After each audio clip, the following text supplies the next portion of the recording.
It's the truck that I grew up in. First time I was in it, I didn't realize I was in it because my dad would take me in it when I was in diapers. A gentleman from out in Rossall, South Dakota told me that the first time he met me, my dad changed my diaper on his counter. So that was my first travels in the truck, but I did spend a lot of time going to South Dakota and North Dakota with my dad, picking up grain, delivering shingles and kegs of tar. So the most memorable trip I can remember is going to Badger in Iroquois, South Dakota, and we had to unload shingles through the window. They didn't have forklifts, so we had to turn the kegs of tar on the side, and I was obviously small, but would kind of try to help as best I could. So that's how I spent a lot of my childhood. It was just always really special going with Dad in the evening hours when it would get dark in the fall or early winter. It was warm in the cab and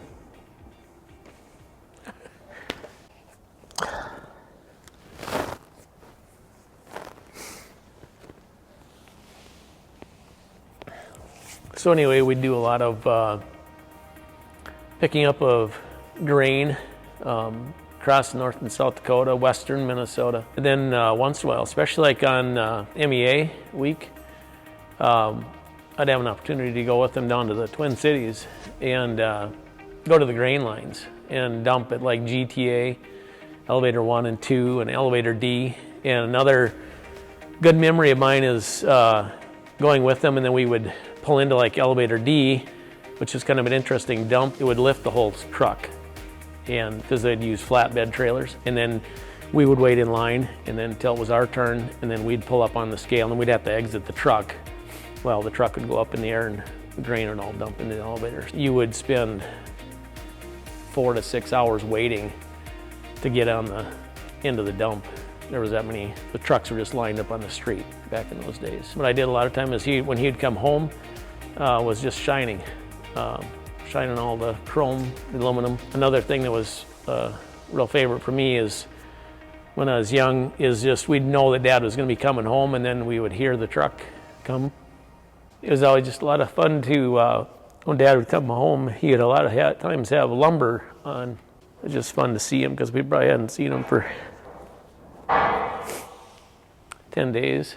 But the best part about it was the stories he had. He had stories from going out west, and he always talked about the diner. It was made out of an old railroad boxcar. But he said they had the best steaks that he'd ever eaten and very inexpensive. So he always delighted in an opportunity when he had this stop at the diner in Montana. He was one of the first ones that delivered items up to the Big Sky, Montana resort.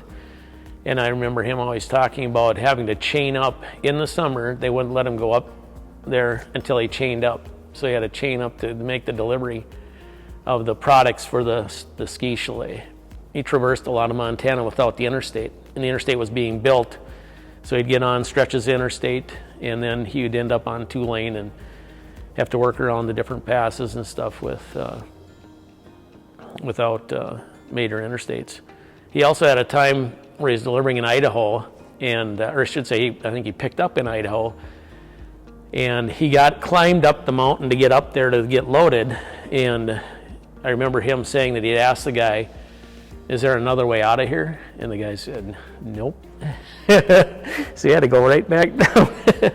How he got up in there. So just a lot of interesting stories that he's had over the years, just sharing about West, being out in the West. Well, the truck's been in our family a long time. He went down to the cities and saw this truck. If I remember the story right, he told the guy he would purchase it, and I think that was the biggest purchase he had done without asking Grandma if he could do. So came home and said he had a truck. Dad bought it in 1968 and ran it till about 81. Put a lot of miles all across the U.S. Then he sold it to one of his best friends, and then he ran it, and then my dad ended up driving it for him.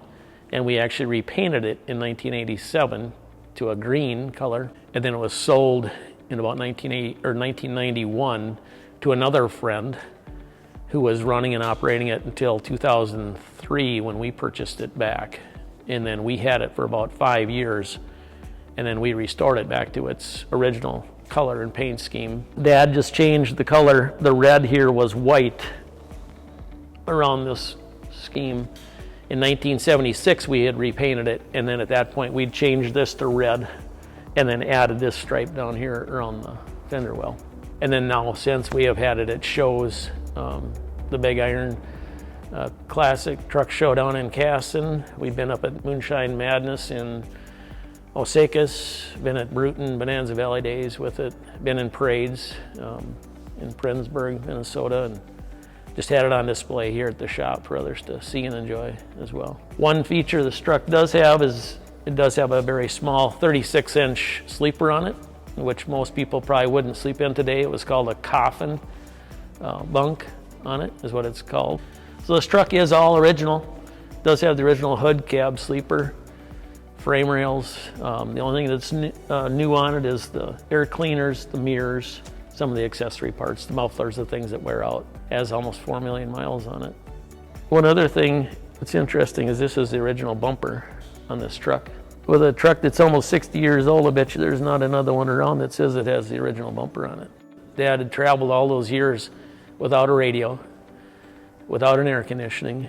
I think he just sang and hummed and whistled a lot of songs to himself.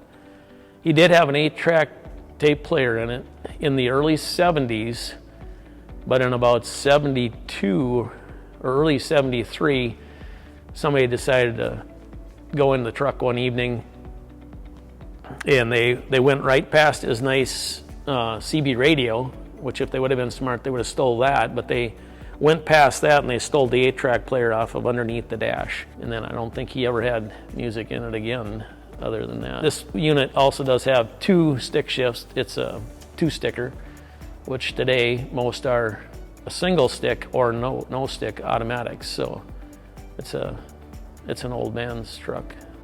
Also in my hands here I have logbooks that are probably becoming a little bit archaic in the fact that nowadays we just use a phone or a tablet, and this just shows your log, your duty, hours of duty status, and then Dad would simply roll them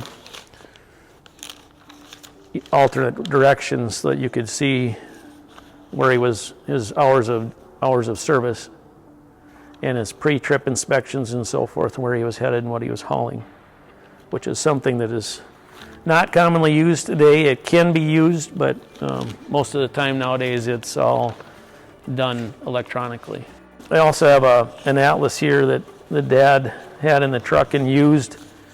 It's from 1968, and it's just kind of fun to look at and just see.